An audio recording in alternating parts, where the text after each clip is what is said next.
ये कलश चल सकता है या नहीं चल सकता, ये कैसे पता चलेगा? ये तभी पता चलेगा जब ये चेन जो है इसकी वो हट जाए।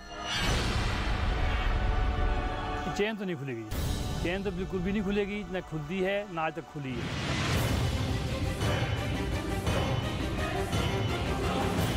जैसे मैं कोशिश करूं कि मैं इसे खोल दूं आपकी इजाज़त के बगैर, तो क्या मेरी जान को भी खतरा हो सकता है? सर,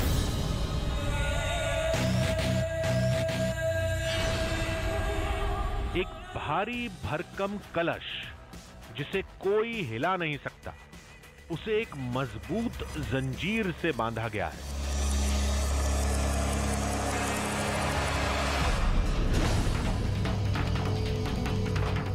और इस जंजीर को खोलने के लिए कोई तैयार नहीं है। जानते हैं क्यों? दावा है कि बेड़ियों से आजाद होते ही ये कलश अपने पैरों से चलकर कहीं गायब हो जाएगा। ये कलश जो है यहाँ पर बाहर बांधा हुआ है, ये दो थे जी, एक राइट साइड एक लेफ्ट साइड। तो नदी में आए हैं ऐसा कहते हैं जी, और नदी में फिर कोई शक्ति आई जी, दोनों लुढ़कते हुए निकल गए। एक बह गया आगे नदी में, तो ये दूसरा घड़ा भी उसके पीछे जाने की कोशिश कर रहा था। तो किसी माता की शक्ति से किसी पुजारी ने उस घड़े को वापस लाया और फिर भी भागने की कोशिश कर रहा था, फिर इसको बांध दिया।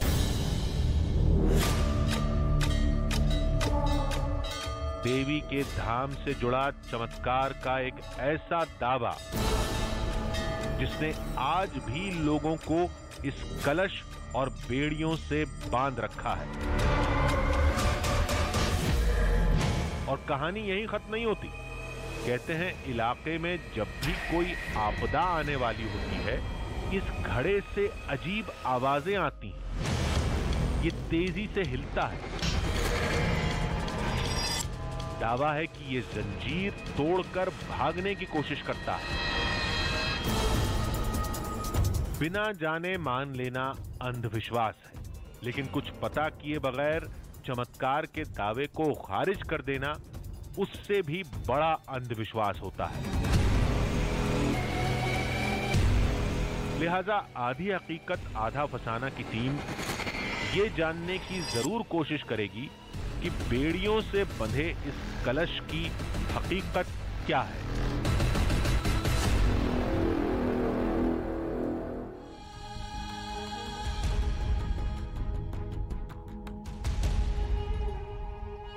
आधी हकीकत आधा फसाना। कलश के कोई पांव तो होते नहीं है जो वो अपने आप कहीं चले जाएंगे। कोई उठाकर ले जाने की कोशिश करेगा, यह भी मुमकिन नहीं है, क्योंकि वो इतना भारी है कि उसे हिलाने के लिए भी कई लोगों की जरूरत पड़ेगी। फिर उसे जंजीर से बांध कर रखने की जरूरत क्या है? तो गांव वाले कहते हैं, अरे भाई वो चमत्कारी कलश है, उसे बांध कर नहीं रखेंगे तो वो कहीं भाग जाएगा। अभी बताइए कि एक कलश कैसे भाग सकता है? तो जानते हैं लोगों ने क्या कहा?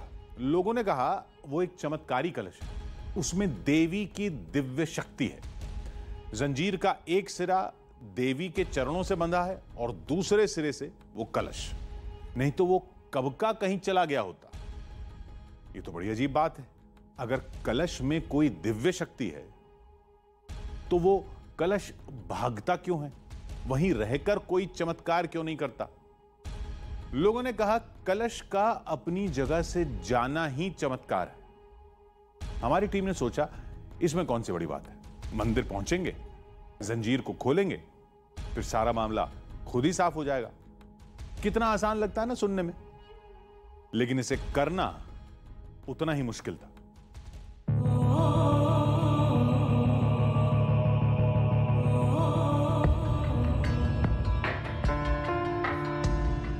देवी का ये धाम 10वीं शताब्दी का है, लेकिन ये जगह ये तो सदियों से है, और चमत्कार तो उस समय से हो रहा है जब ये मंदिर बना ही था।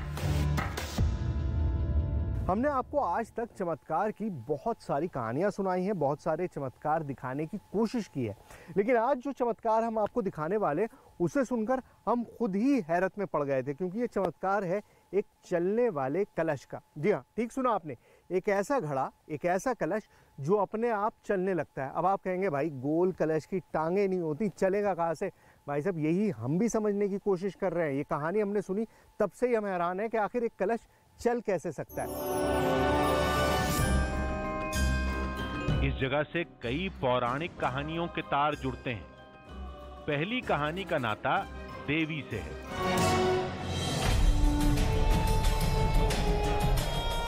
कहते हैं इसी जगह देवी दुर्गा ने महिषासुर राक्षस का वध किया था।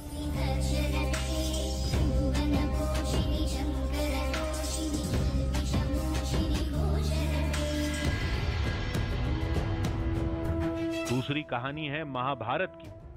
कहते हैं पांडवों ने अज्ञातवास का 1 साल यहीं काटा था। जो पांडव जब वनवास झेले थे, फिर गुप्त काल में जब उनको 13 वर्ष का जब उनको वो मिला था, तो वो कुछ समय उन्होंने यहाँ पर बिताया। हाटकोटी के अंदर विराट नगरी है। हाटकोटी जब आप मंदिर देखोगे, जब आप वहाँ जाओगे, विजिट करोगे, हाटकोटी मंदिर के बिल्कुल सामने सोनपुरी पर्वत है। वहाँ बताते कि वहाँ विराट नगरी करके एक जो है राज्य कहिए वो नगरी थी। तो वहाँ पर जो है उन्होंने अपना एक जो है वर्ष पूरा बिताया है, कुछ समय वहाँ पर बिताया है। दावे तो बहुत होते हैं, सच्चाई पड़ताल के बाद सामने आती है, और पड़ताल के लिए हमारी टीम मंदिर में थी। चलने वाले कलश, वेल ये आइडिया सुनकर ही इतना आउटलैंडिश लगता है कि यकीन करना बड़ा मुश्किल होता है। कलश क्या वाकई चल सकते हैं? क्या ऐसा मुमकिन है कि कोई चीज़ जो जिंदा नहीं हो वो फिर भी चले? अब इसके बारे में मैंने बहुत सर्च किया, बहुत जानने की कोशिश की, कुछ भी नहीं मिला। लेकिन जैसे कहते हैं ना कि हाथ कंगन को आरसी किया और पढ़े लिखे को फारसी किया। फाइनली हम पहुंच गए हैं अपने डेस्टिनेशन पर। हाटकोटी मंदिर में हम अब अंदर जा रहे हैं और चंद मिनटों में वो सारी चीज़ें आपके सामने आ जाएंगी जिसके बारे में हमने इतना सुना। क्या कलश वाकई चल सकता है? क्या ये मुमकिन है कि कोई चीज़ जो जिंदा ना हो, जिसमें कोई जान ना हो, वो अपने आप चलने लगे? इन सारे राज पर से पर्दा बस उठने वाला है, क्योंकि हम अब हाटकोटी मंदिर में मौजूद हैं। मंदिर में उस कलश को खोजना कोई मुश्किल काम नहीं, सामने ही दिखता है।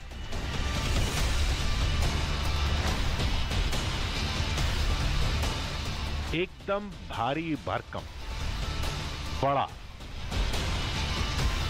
एक इंसान से उठना तो दूर, हिल भी नहीं पाएगा, फिर भी ये जंजीर से बंधा रहता है।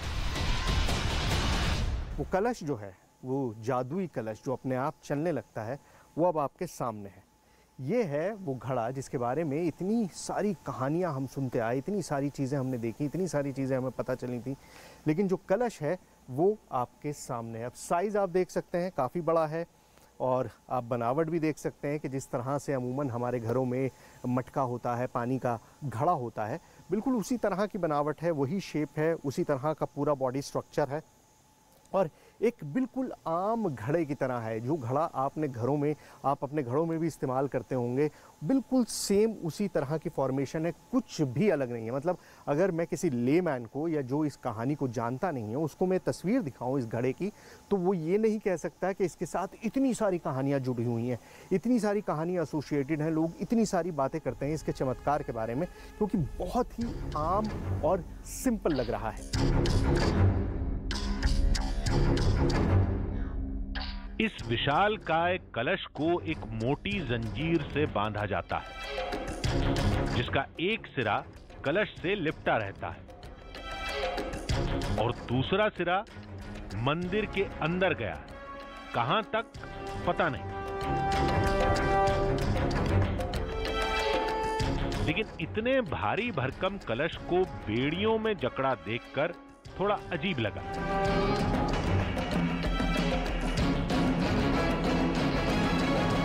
ये मटका, ये घड़ा, ये कलश जो है, ये बंधा हुआ है चेन से। ये चेन आप देख रहे हैं, ये बहुत हैवी चेन है।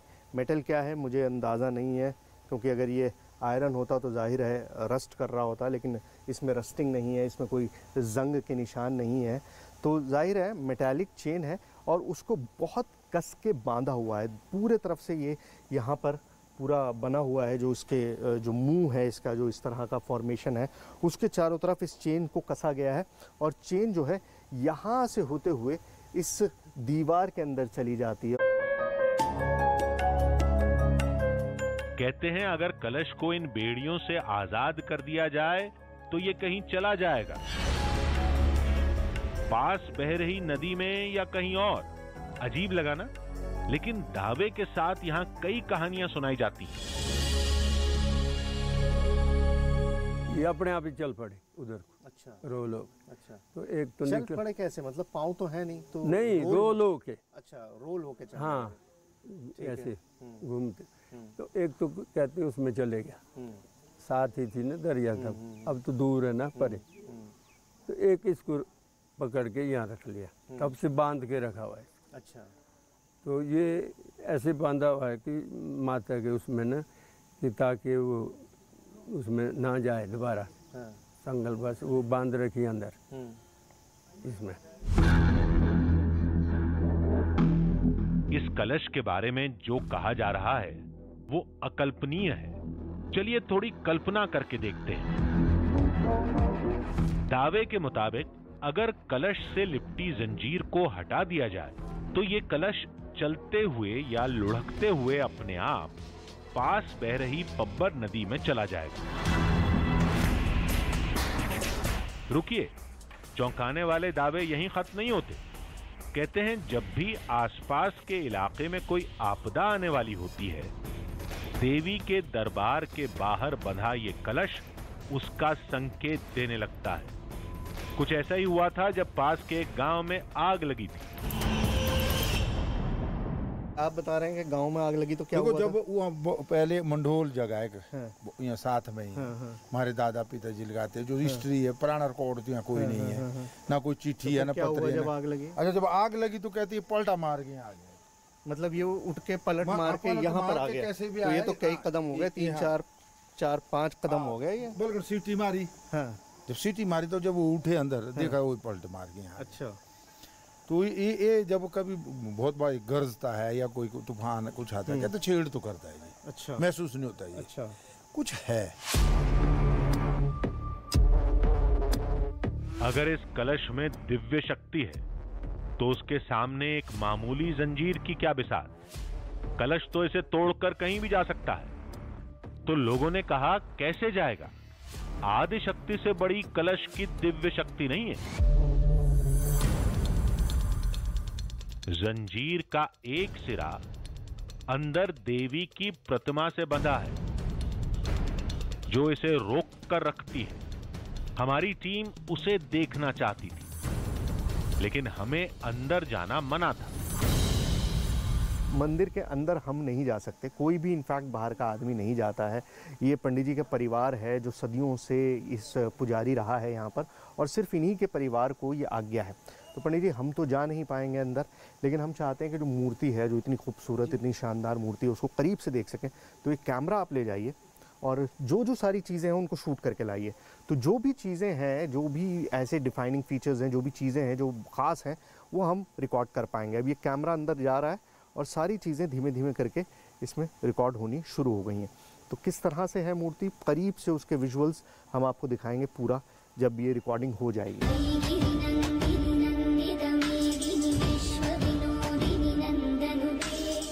अंदर पुजारी ने केवल प्रतिमा दिखाई, जंजीर का दूसरा सिरा नहीं दिखा। इससे ज्यादा कोशिश करना बेकार था। कलश और देवी की प्रतिमा के अलावा धाम से जुड़ी चमत्कार की कहानी का एक और अहम किरदार है, और वो है मंदिर के सामने से बहने वाली पब्बर नदी। ये मंदिर है और इससे करीबन 150-200 मीटर की दूरी पर, मुझे पता नहीं एग्जैक्ट, वो नदी बहती है। पहले ये एडजेसेंट थे, मतलब बिल्कुल साथ साथ थे, लेकिन अभी डिस्टेंस बढ़ गया क्योंकि नदियाँ अपना कोर्स चेंज करती हैं, अपना जो रूट है वो बदल लेती हैं। तो इसने भी थोड़ा कोर्स चेंज कर लिया है, मंदिर से थोड़ा दूर हो गई है पब्बर नदी। लेकिन अभी भी जब बारिश होती है, जब मौसम ख़राब होता है, जब नदी उफान पर आती है, तो हरकत उस कलश में दिखाई देती है, ऐसा लोगों की मान्यता है।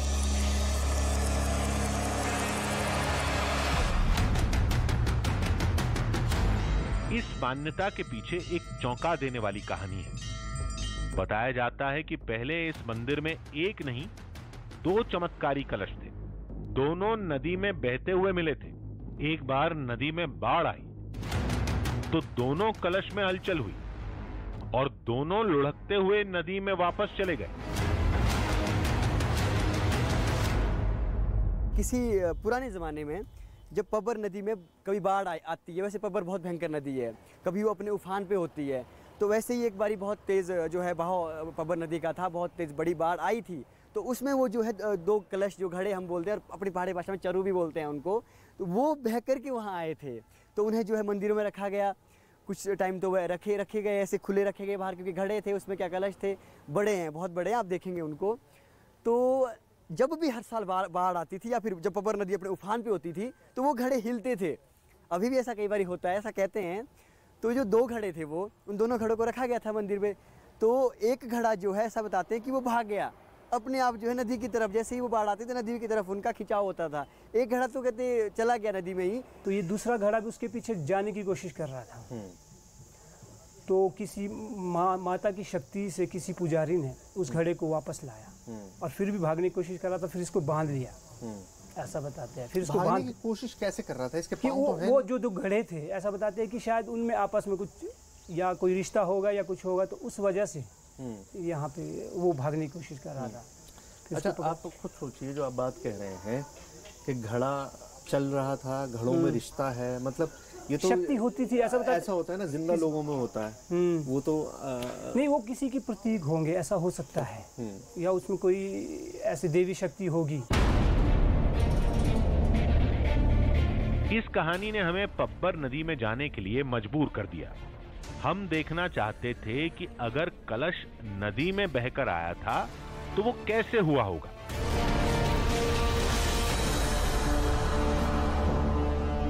अब ये शेप अगर आप देख रहे हैं तो ये हूबहू उसी कलश की तरह है, सिर्फ साइज का फर्क है। वो बहुत बड़े साइज का है, ये बहुत छोटे से साइज में है, सिर्फ साइज का फर्क है। इस शेप के अंदर डिस्प्लेसमेंट होता है। ये जितना ज़्यादा पानी को डिस्प्लेस करता है उतना ही ज़्यादा ये पानी पर फ्लोट करता है। ये साइंस कहती है, मतलब आप इसको बड़े आराम से मान सकते हैं कि साइंटिफिकली बिल्कुल ठीक है। और मैं आपको दिखा भी देता हूँ, ये मेटल का बना हुआ है, स्टील का बना हुआ कलश है। इसे जब मैं इस पानी पे रखूँगा, ये बिल्कुल पब्बर नदी की तरह ही इस नदी का बहाव है, बहुत तेज़ पानी है। जब मैं इसे रखूँगा तो ये कहाँ आ जाएगा, ये देखिए, ये रख रहा हूँ मैं, ये देखिए, देखा आपने, मतलब ये टर्न हो गया, क्योंकि इसका थोड़ा सा वजन इस तरफ ज़्यादा है और इस तरफ कम है, टर्न हो गया, लेकिन फिर भी डूबा नहीं, फ्लोट करता रहा पानी में। एक बार और देखिए,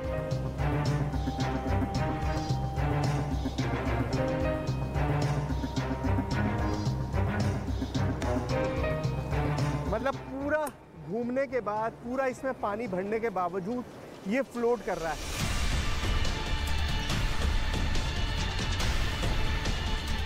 कुछ इसी अंदाज में कलश भी बहते हुए मंदिर पहुंचे होंगे जैसा दावा किया जाता है। लेकिन चमत्कार वो कहानी नहीं, ये कलश है। क्या रात में बेड़ियों से आजाद करते ही सुबह तक ये कलश कहीं चला जाएगा?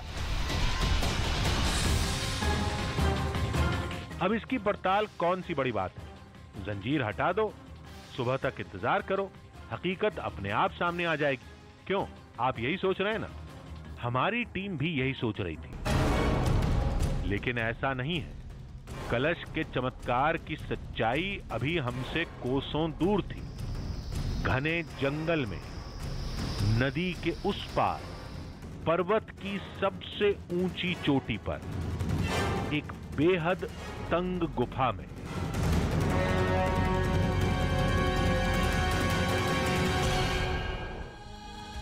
अब आप कहेंगे टीम मंदिर में है, कलश सामने है, फिर पहाड़ पर चढ़ने या गुफा में जाने की जरूरत क्या है? जरूरत है, क्योंकि कलश की पड़ताल के लिए उसे बेड़ियों से आजाद करना होगा। इसके लिए मंदिर के मुख्य अधिकारी से बात करनी होगी, जो एक दिन बाद मंदिर पहुंचेंगे। तब तक हमारी टीम ने सोचा क्यों ना मंदिर से जुड़े और दावों की पड़ताल कर ली जाए। कहते हैं मंदिर महाभारत के समय का है। पांडवों ने अज्ञातवास का 1 साल इसी जगह पर काटा था। दावा है कि मंदिर के सामने जो पहाड़ है उसकी दूसरी तरफ विराट नगर था, द्वापर युग का वही राज्य जिसने पांडवों को शरण दी थी। कहते हैं उस पहाड़ से देवी के धाम तक एक गुफा थी और पांडव उसी गुफा से देवी के दर्शन करने मंदिर आते थे। दावा है कि वो गुफा आज भी है। चलिए चलकर देखते हैं वहां क्या मिलता है, गुफा या महज एक कहानी।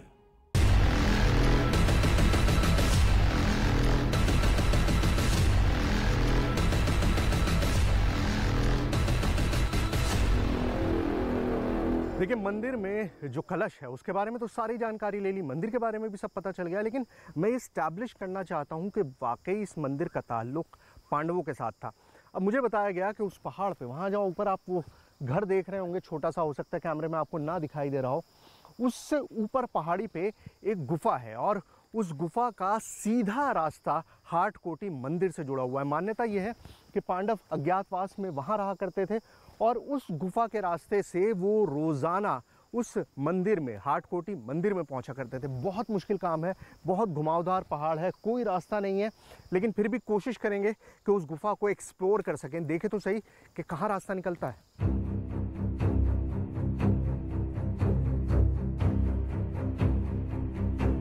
जिस गुफा की बात हो रही है वो 5000 साल से भी पुरानी है।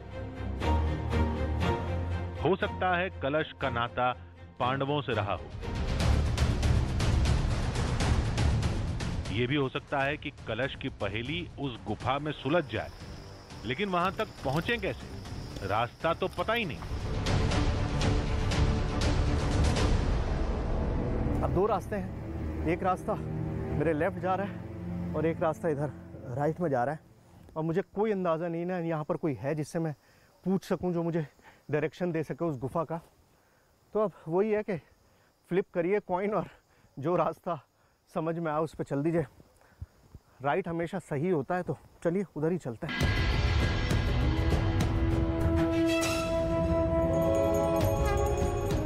ये सच है कि पांडव महादेव के बहुत बड़े भक्त थे, लेकिन वो आदि शक्ति की भी उपासना करते थे। अज्ञातवास का समय भी विराट नगर में गुजारा गया था। तो क्या वाकई हम उस जगह को खोजने में कामयाब रहेंगे? पता नहीं, अभी तो राह में बहुत मुश्किलें हैं।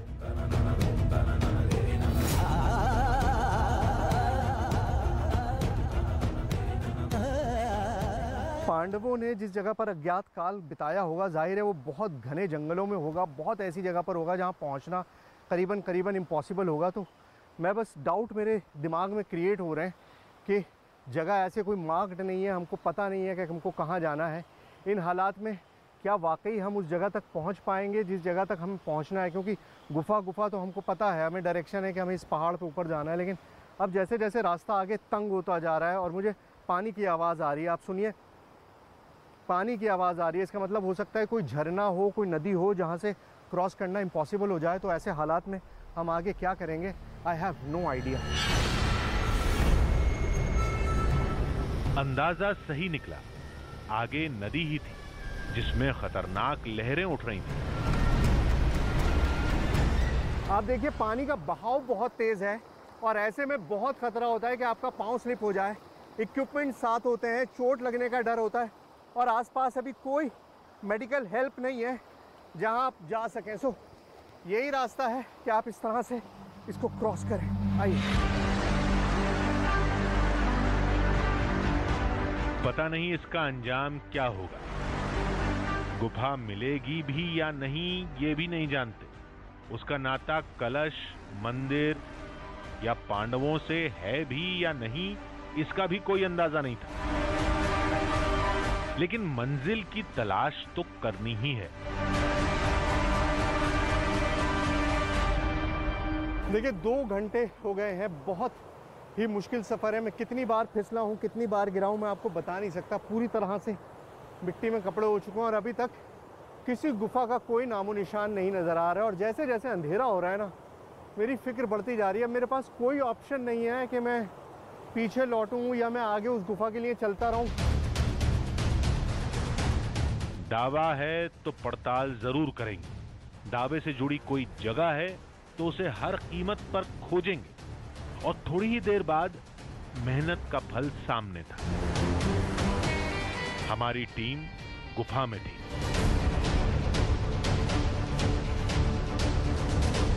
जो मुश्किल जर्नी, जो सफर आपने देखा है वो कुछ भी नहीं है, क्योंकि असल चैलेंज तो अब शुरू हुआ है। बाबा जी यहाँ पर हैं। बाबा जी, कितना बड़ा है वो जहाँ से घुस के जाना है अंदर?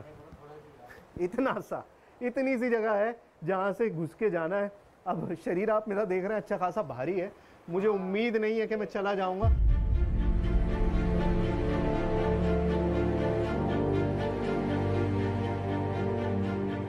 अगर ये रास्ता वाकई नीचे मंदिर तक पहुंचा तो चमत्कारी कलश का दावा भी सच के काफी करीब होगा। और दावा यही है कि पांडव भी इसी रास्ते देवी के धाम जाते थे। देखिए, मेरी पीठ, मेरे शरीर और इस पत्थर में इतना सा फर्क है, सिर्फ इतना सा। मतलब यहाँ खतरा रहता है कि आपने जरा भी ध्यान नहीं दिया, इधर उधर आपने गलती कर दी तो सिर टकरा सकता है। और सिर टकराना इस वक्त घातक होगा, मतलब आपके लिए बहुत मुश्किल हो जाएगी। अब आगे तो बढ़ना है। Let's see.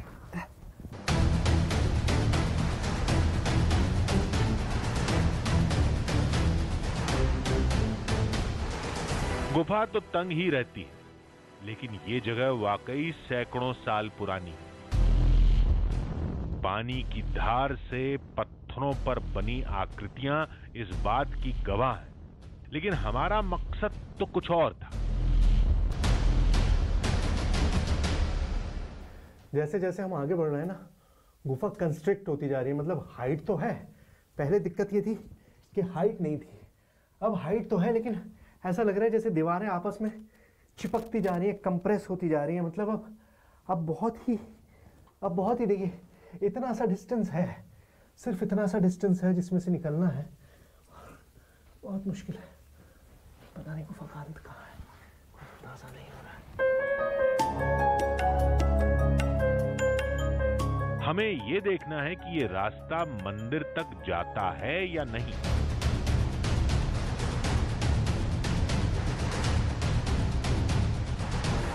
कहते हैं युगों पहले पांडव जाते थे, लेकिन अब तो ये नामुमकिन लग रहा है। आगे तो गुफा बंद थी। हो सकता है कि किसी ज़माने में या किसी वक्त में यहाँ से आगे भी रास्ता रहा हो, लेकिन अभी तो पहाड़ों ने ये जो लगातार ड्रिपिंग होती रहती है, पानी गिरता रहता है, उसकी वजह से रास्ता आगे बंद हो चुका है। कैल्शियम अपनी फॉर्मेशंस बना लेता है और वो आगे गुफा में भी रास्ता नहीं है। रास्ता गुफा का बंद है, हमारी पड़ताल का नहीं। मंदिर के मुख्य अधिकारी आ गए होंगे, उनसे पूछेंगे। कलश से बेड़ियां हटेंगी और सुबह होते ही चमत्कार की हकीकत सबके सामने होगी।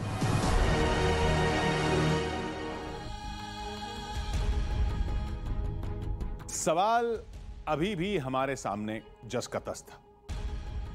क्या बेड़ियों से आजाद होते ही कलश कहीं चला जाएगा? अगर नहीं तो दूसरे कलश के जानने की कहानी क्यों सुनाई जाती है? अगर वो कहानी झूठी है तो सच क्या है? उसी सच का पता लगाने के लिए हमारी टीम मंदिर के मुख्य अधिकारी का इंतजार कर रही थी, जिनके कहने पर कलश की जंजीर को हटाया जाएगा। फिर देखते हैं क्या होता है। अगर कलश में कोई हलचल हुई तो उसकी तस्वीरें आपके सामने होंगी, अगर नहीं हुई तो वो सच्चाई भी हम दुनिया को बताएंगे। फिलहाल तो जंजीर के खुलने का इंतजार था, देखते हैं क्या होता है।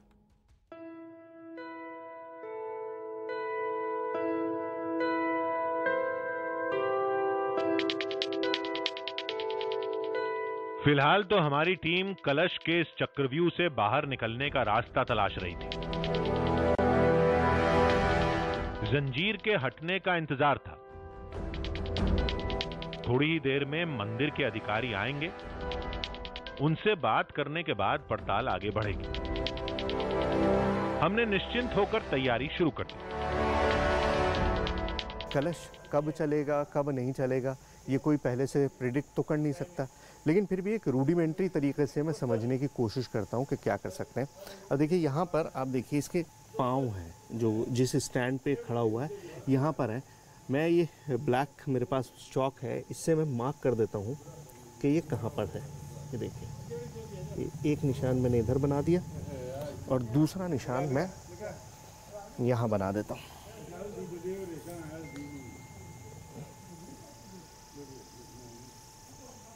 ठीक है, मतलब दोनों जगह पर ये ब्लैक निशान बना दिया है ताकि हमको अगर कोई मूवमेंट हो, ये अपनी जगह से हिले, आगे पीछे जाए, तो एटलीस्ट पता चल जाए कि किस तरह का मूवमेंट यहाँ पर हुआ है। अब हमारी टीम तैयार थी, केवल जंजीर हटाने के आदेश का इंतजार था। तभी हमारी नजर इन 5 छोटे छोटे मंदिरों पर पड़ी।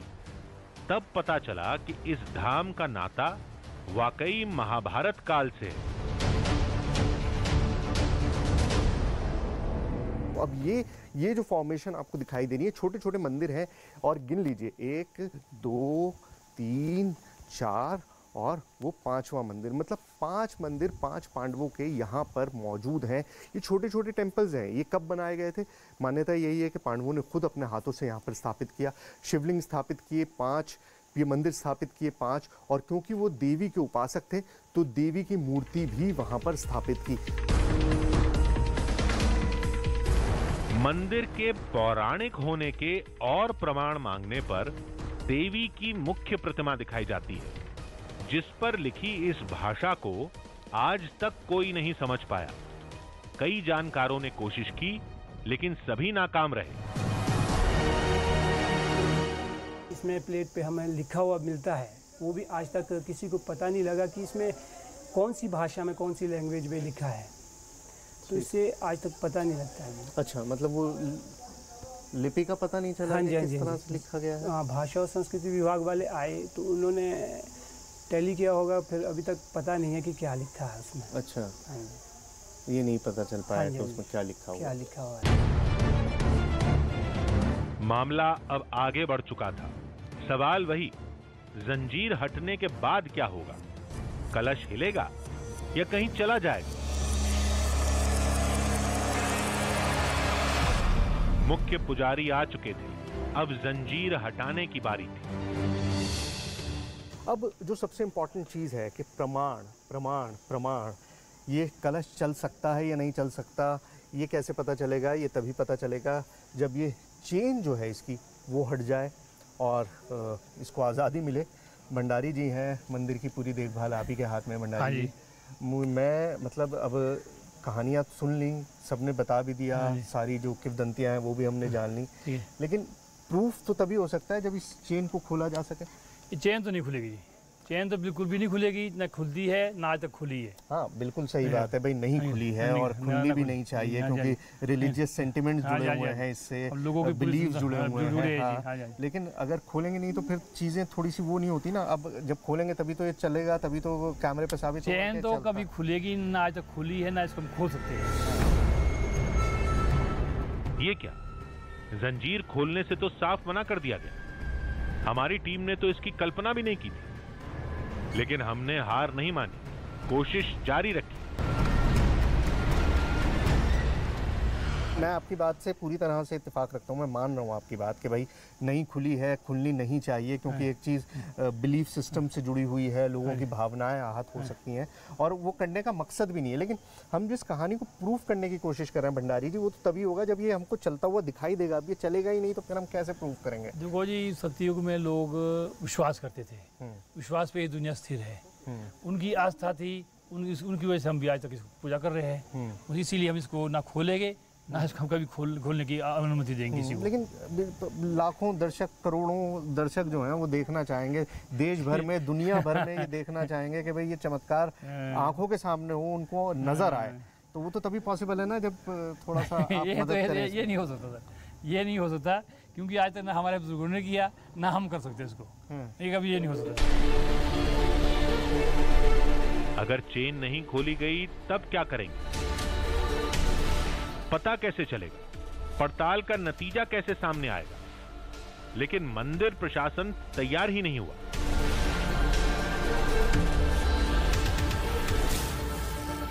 देखिए ये चेन जो है ये यहाँ से वहाँ जा रही है दीवार में। हाँ जी, दीवार से आगे इसका कोई वो नहीं दिख रहा। कोई नहीं दिख रहा है। हाँ ये भी तब भी इसको ये हमारे तो कहते हैं अंदर माता के चरणों में छिपी दवाई है, और अंदर जो मंदिर के अंदर इसका जो है दिखती भी नहीं है चैन। कहाँ जा रही है? कहाँ जा रही है? कहाँ जा रही है? दिखती भी नहीं। दिखती तो नहीं है, लेकिन यहाँ दिख रही है। यहाँ दिख रही है जी, कोई कड़ी वगैरह यहाँ तो दिख रही है। तो जैसे ये कड़ियाँ आपस में आपने बांधी हुई हैं, अगर इसको थोड़ा सा कुछ एडजस्ट किया जा सके। ना ये तो कुछ नहीं हो सकता जी, ये तो कुछ नहीं हो सकता, ये तो एज इट इज ही रहनी है। हमने धाम से जुड़े दूसरे लोगों को समझाने की कोशिश की, लेकिन सबने कलश खोलने की मांग को सिरे से खारिज कर दिया। अब तो हमारी टीम भी कुछ नहीं कर सकती। आदि हकीकत आधा फसाना अपनी जगह है, बट अल्टीमेटली लोगों की भावनाएं जो हैं वो सबसे इम्पॉर्टेंट है। आप किसी के भी रिलीजियस बिलीफ को हर्ट नहीं करना चाहते, ख़ासतौर से ऐसी जगह पे जहाँ पर सदियों से मान्यताएं जुड़ी हुई हैं एक चीज़ के साथ, एक कलश के साथ। अब मैं इंसिस्ट कर रहा हूँ, मुझे पता है कि मेरी कहानी के लिए इम्पॉर्टेंट है, लेकिन भंडारी जी जानते हैं कि लोगों के लिए क्या ज़रूरी है। तो जाहिर बात है जो लोगों के लिए ज़रूरी है वो हमेशा हमारी कहानी से ऊपर रहेगा। So can't help it. जरूरी नहीं कि हर कहानी का अंत हो, हर पड़ताल किसी नतीजे पर खत्म हो, यह भी हमेशा नहीं हो सकता। इस कलश के चमत्कार की हकीकत तभी सामने आएगी जब इस जंजीर को खोला जाएगा, लेकिन धाम से जुड़ी आस्था ऐसा करने से रोकती है। ऐसे में लोगों का धाम पर विश्वास और बढ़ जाता है, और ये विश्वास किसी चमत्कार से कम नहीं।